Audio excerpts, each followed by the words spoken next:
এবার আমরা আসছি পরবর্তী বৈশিষ্ট্যে, যেটি হলো ওপেন মাইন্ডেডনেস বা উদারমনস্কতা, যার মানে হলো নতুন ধারণা, যুক্তি এবং তথ্যকে স্বাগত জানানো, যেগুলির সঙ্গে হয়তো আপনি তেমন সহমত নন। হ্যাঁ, এটি করার থেকে বলা অনেক সহজ, কিন্তু শিক্ষার্থীরা যখন তাদের ভাবনা চিন্তা এবং মতামত আপনার সঙ্গে ভাগ করছে, তখন তাদের সুরক্ষিত অনুভব করাতে হবে। হয়তো তাদের বলা সমস্ত কথার সঙ্গে আপনি সহমত নন, কিন্তু ওদের এটি বুঝতে হবে যে আপনি ওখানে আছেনই সেগুলি শোনবার জন্য। এবারে সক্রিয়ভাবে শোনা, open mindedness, unconditional positive regard সবকিছুই হাতে হাত ধরে আসে। শিক্ষার্থীরা যখন তাদের ভাবনা চিন্তা আপনার সাথে শেয়ার করছে, তখন তাদের সুরক্ষিত অনুভব করাতে হবে। এবার এটির মানে এই নয় যে কেরিয়ার গাইড হিসেবে তাদের সমস্ত কথার সঙ্গে আপনার সহমত হওয়া দরকার, কিন্তু নিজেদের ভাবনা এবং মতামত আপনার সঙ্গে শেয়ার করার সময় তাদের নিজেদের সুরক্ষিত অনুভব করানোটা খুব দরকার।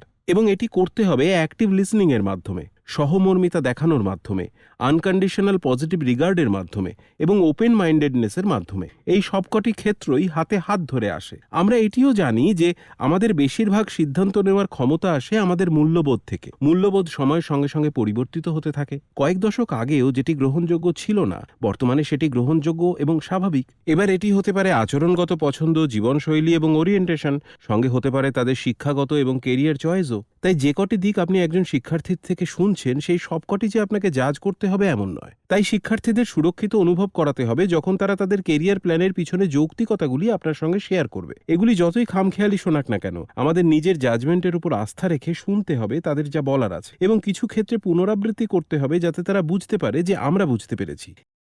এবার আমরা পরের কয়েকটি স্লাইডে এটি নিয়ে আলোচনা করব।